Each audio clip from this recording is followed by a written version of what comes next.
Tonight, he's drunk. I knew. Hello, SkepticalRoot here once again. I'm going to switch up gears from what I was planning on doing tonight, which was, I had found on I think it was on Rational Wiki, I don't remember for sure, a list of Christian arguments for God, and it just so happened that the last one on the list was Pascal's Wager, and I was going to work my way up the list, going through my answers to their particular arguments. The next one was the argument from beauty, or the aesthetic argument for God. But today, in my real life, on my real life Facebook, I've been having a discussion with somebody about cancer drugs. A friend of mine had posted something about why is cannabis oil and B17 outlawed, but chemotherapy drugs are not, or something. I don't remember if it had anything to do with chemotherapy drugs or not, but it was about why were they banned treatments for cancer. And I had stated in answer to that question, because it was a meme kind of thing that was posted, that the reason was that B17 is toxic. One of its first metabolites is hydrogen cyanide, and it has not shown any therapeutic value in treating cancer. Cannabis oil, on the other hand, has at least shown some promise in cancer therapies, particularly in the research from what I've seen is in symptom management from chemotherapy or radiation therapy. But some other studies may have indicated that there is some connection to there possibly being some suppressive effects from certain cannabinoids in like certain types of brain tumors.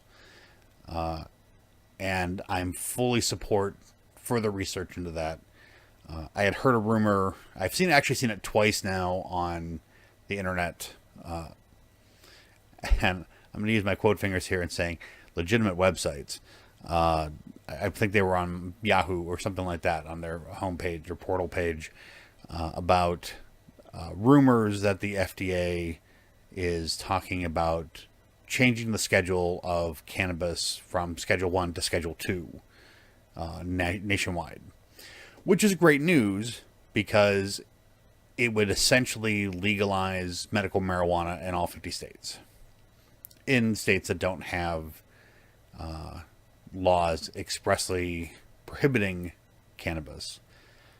And I think that there is probably a potential for a wide variety of therapeutic uses for cannabis that aren't being researched because, well, frankly, you can't do it legally in most places. There has been some smaller scale studies done in California, more recently in Colorado, but the California studies, from what I've seen, do indicate. I mean, they're basically testing for in particular pain management, things like IBS, things that we have seen possible positive results with, but nothing large scale, nothing really coming from oncology or anything like that. In lab tests, certain cannabinoids can reduce or slow tumor growth.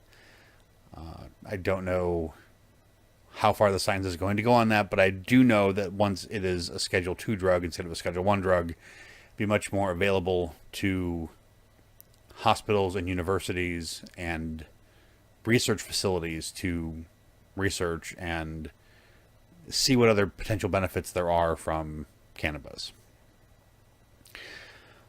I'd be happy with it legalized everywhere. I haven't smoked marijuana or indulged in any marijuana-related things of any kind, brownies or anything, probably 20 years. I'm not opposed to it. I just kind of grew up and got a job and all that kind of stuff. So I had other things to spend money on, like car payments. Be that as it may, the the point I was trying to make to excuse me, the point I was trying to make to this other person who had responded was they had made the comment that how is, and I believe he was referring to amygdalin, which is vitamin B17, which nobody wants to call it vitamin except for the alternate medical care practitioners. It's a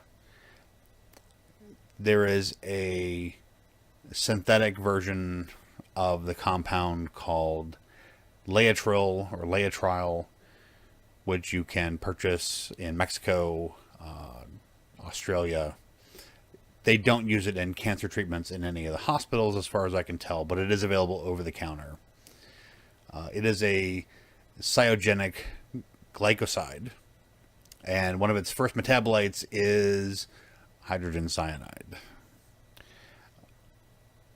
Yes, cyanide like rat poison cyanide. They have found, and I'm looking over here at my resources here, which I will link in the description if you want to review them.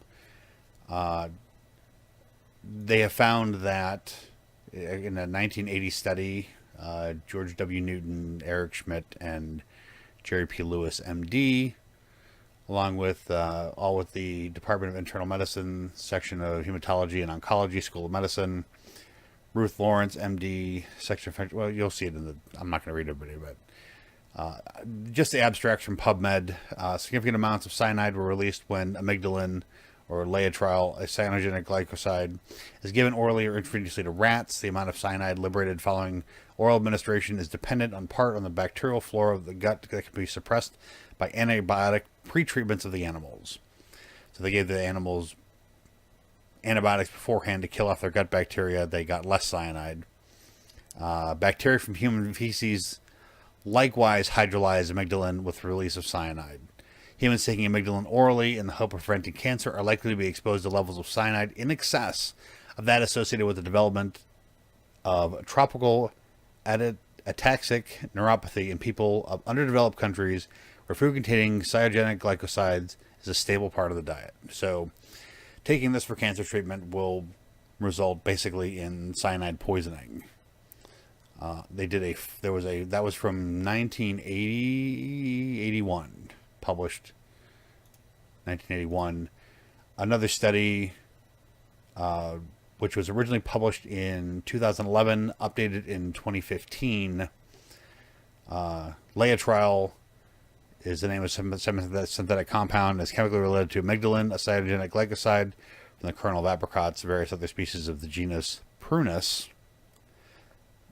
Promoted under various stands, blah, blah, blah. They explain their objectives, search methods, selection criteria. They looked at 200, they located over 200 references, 63 of which were evaluated in the original view, and an additional 6 in the update, the 2015 update. However, they did not identify, I cannot talk today. However, they did not identify any studies that met their inclusion criteria for the meta-analysis. They searched, the databases are listed in the abstract, which I'll link to. The author's conclusions from 2015 did not change from 2011. The claims that Laetrile and amygdalin have beneficial effects for cancer patients are not currently supported by sound clinical data. There is a considerable risk of serious adverse effects from cyanide poisoning after Laetrile and amygdalin, especially after oral ingestion.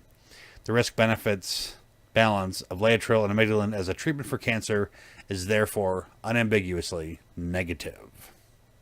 Unambiguously negative, not just possibly negative, subjectively negative, unambiguously negative. So it's not shown to necessarily have any effects on cancer cells in the body, from what they can tell. They didn't find any studies that would support that, and considering the likelihood of cyanide poisoning from taking it, they say no. Which is why you won't find it in any state-licensed oncology practice in the United States. Also, they found in, I want to say 2008, I had another abstract here talking about how high level doses of ascorbic acid, vitamin C, can actually amplify the effects of the cytogenic glycosides in the blood, because it breaks down a particular enzyme responsible for basically cleaning up the arsenic, not the arsenic, the cyanide. So cleaning up the cyanide in your system is diminished. One case study that I have here, which I don't know if I'll link or not, because it was a single individual, had reported that they had taken 1 3 milligram dose of Laetrile and ended up in the ER. It turns out she was also a 68-year-old woman, I want to say. She was also taking 4,800 milligrams or milligrams? Did I close that tab? Of vitamin C a day. And she ended up with acute cyanide poisoning after one dose. So, the person was arguing, well, how is that any different than chemotherapy? And I tried to explain to him twice now. This is a responder to the original post. And they had said, well, how is it any different than chemotherapy? Chemotherapy is a poison. And I tried to explain to them that B17, amygdalin, or Laetrile, the only side effect, the only effect that it has, as far as they can tell, is cyanide poisoning. It doesn't seem to do a whole lot for cancer. Where chemotherapy, the traditional route of chemotherapy is basically it's a chemical that goes into the body that it interrupts the cell replication process. Cancer cells tend to be have much higher metabolisms. They grow and replicate much more quickly, and they tend to die off faster. Individual cells, but the cells keep replicating at such a rate that the tumors tend to grow. The purpose of chemotherapy in a lot of cases is to stop all cells from being able to reproduce. Your cells go through their normal life cycle, which is much shorter for cancer cells, and they tend to burn themselves out, and that's how they help reduce tumors, is by basically telling almost all your cells in your body to, hey, just stop reproducing, you're done.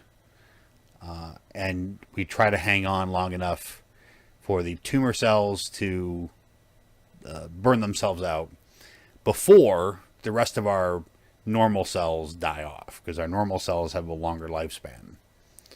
So the point there is, that's why your hair falls out. That's why you have upset stomach all the time, because your stomach lining refreshes itself every so many hours. And the chemo drugs basically they stop the cells from reproducing, which create your stomach lining, and you have no appetite, upset stomach quite often. Your body is trying to expel the irritating acids that are in there, and there's no lining to protect the sides of your stomach from the hydrochloric acid in your gut, and it's a mess. But the hope is that the cancer cells will respond to this particular type of chemicals, which will stop the cell replication. Radiation therapy tends to be more targeted, and it's trying to destroy the cells themselves, the cancer cells themselves. It's also hard on the body because you basically get radiation. You get ionizing radiation poisoning, which is very similar to, because as the irradiated cells move throughout your body, they cause similar havoc to chemotherapy.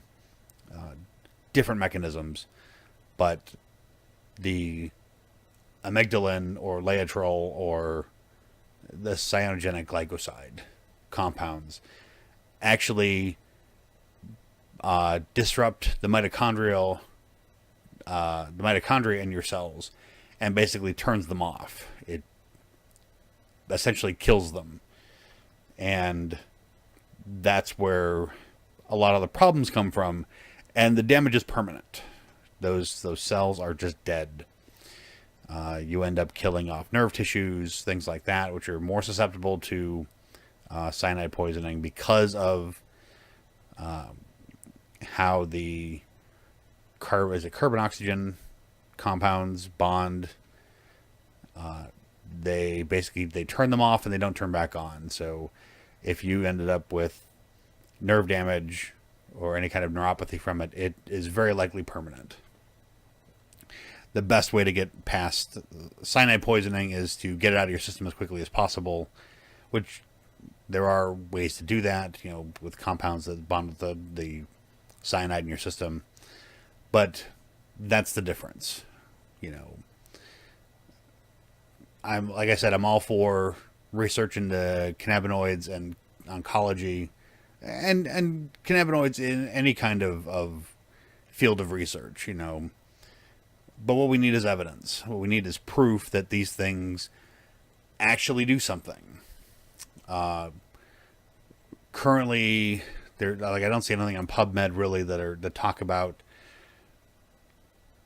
there being actual cures for cancer from any kind of cannabinoid. But there are some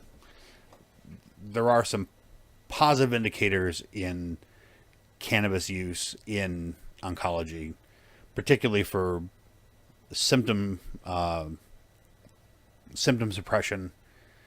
They do stimulate appetite, things like that, which is hard to do when your stomach doesn't have a lining. You just don't want to eat. But that doesn't help necessarily with chemo or with radiation, because you need to bring in additional compounds in your body for your cells to have the working materials to rebuild themselves. So that's about it. I think that I'll link a couple articles in the description. I got one here from Huffington Post and one from Science-Based Medicine, both talking about there's currently no evidence that cannabis cures cancer, but there are hopes that there could be some future stuff, and they're worth a read. You can skim them quickly if you want to. There's the science-based medicine article has lots of good links in it, talking about marijuana legalization, research, what they have so far. It's a good read. It's a little sciencey, but it's good. So with that, like I said, I'll link those articles in the description. The PubMed articles on amygdalin and the 2 articles on cannabis and cancer research. So thanks a lot. I guess that's it for tonight. Sorry I didn't spend a lot of time looking at the camera tonight. I'll work on that. I'll also work on being a little more entertaining, because sometimes I start talking and I forget that I'm saying stuff. I forget my inflections, things like that, and I'm a little dry. So hopefully this will be informative and fits right in with my channel's theme of tackling pseudoscience and scientific ideas, along with atheism and secularism. Skepticism is the big one, obviously. SkepticalRoot. But that's it. Thanks a lot for watching. Goodbye and hello, as always. If it doesn't,